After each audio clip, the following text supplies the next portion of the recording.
I went to Slimming World the other day. I went because they're so popular. Because I've spoken to lots of people who go there. I've trained people who go there. You know, and I know it can work. Definitely, certainly can work. You'll even get GPs referring people to go to it. And it doesn't always match up with the way I usually advocate a lot of overweight people eat. So I knew bits and pieces about it because of people I'd spoken to anecdotally. But you know what? I managed to get to go down, and I sat in for a new members meeting, given a book, the talk, and all that stuff. So I'm going to give you my take on what I think's good about it, what I think's not so good about it. What's the answer? What should we do? So what's good about it? The best thing I would say is the atmosphere, the support, you know, the kind of community element. Everyone's in it together. You got a leader who's helping you out, and you're all pulling in for the same goal. That's a good thing, you know. You're more likely to get there with the group support than on your own in most cases. That's a very good thing. Another good thing, promoting a high fruit and vegetable intake. Can't argue with that. Lots of research supporting that for weight loss and for health, especially vegetables. Great.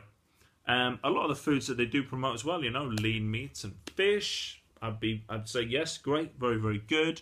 Make sure it's fairly high protein for weight loss. Make sure it's fairly high fiber. All good stuff, completely agree. So that's what I'd say is good about it. The support, high protein, high fiber, lots of fruit and veg. Brilliant.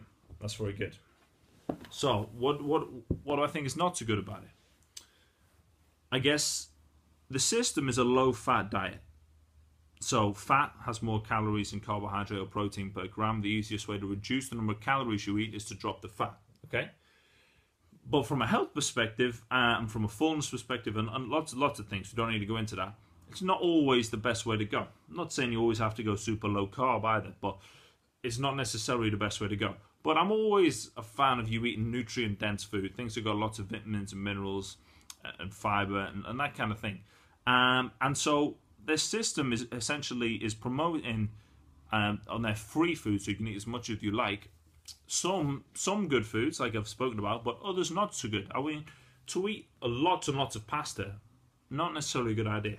Lots of pasta and white potatoes, you know, it's refined. Especially once you've cooked it, it is refined, you know, starch. Especially pasta, it's devoid of nutrients. And I've spoken to other people who've used Slimming World and not had success because they will just eat as much as they can of that stuff, and it doesn't work. Now, so you can eat as much as you want as that, but higher fat, but sometimes nutrient-dense foods like avocados or walnuts or almonds or sunflower seeds. No. You can't eat too many of them because that doesn't fit in with the system. Even though I would say, in general, it is better for you. Certainly better for you. So this brings us into the free food sins.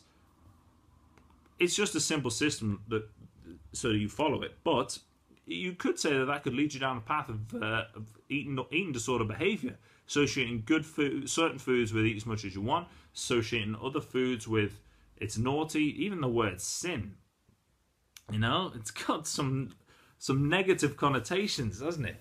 So that's not so good. Another thing that's I don't really like is the Slimmer of the Week will get a prize, won't they? And so that, let's be honest, that's promoting rapid weight loss, isn't it? That's promoting, if you starve yourself, you're going to win that prize. That's not a good thing either. So, as with every diet system, it can work if you follow it. For a lot of people, it will certainly work because you'll drop calories. But a lot of it is unnecessary. It eliminates a lot of, severely reduces a lot of very nutrient-dense foods. And it doesn't really include that much of an education. It just tells you what to do. And look, ultimately, if we can be informed enough, educated enough to make our own informed decisions when you're in the supermarket, when you're out at lunch, any time of the day, that's the best situation, isn't it? You don't need a book to refer to. You don't need to have to pay money to someone every week for the rest of your life. You don't need to have always a system to follow that's dogmatic. We don't necessarily need that. And that's not a critique of this system in particular, it's a critique of all systems. So it can work, but if you can educate yourself so that you can make informed decisions all the time, you just don't need these systems, and hopefully you can be healthier, happier, lighter if you want to be for a longer period of time, forever. That's my take on it. Hope that was useful. I'll see you again.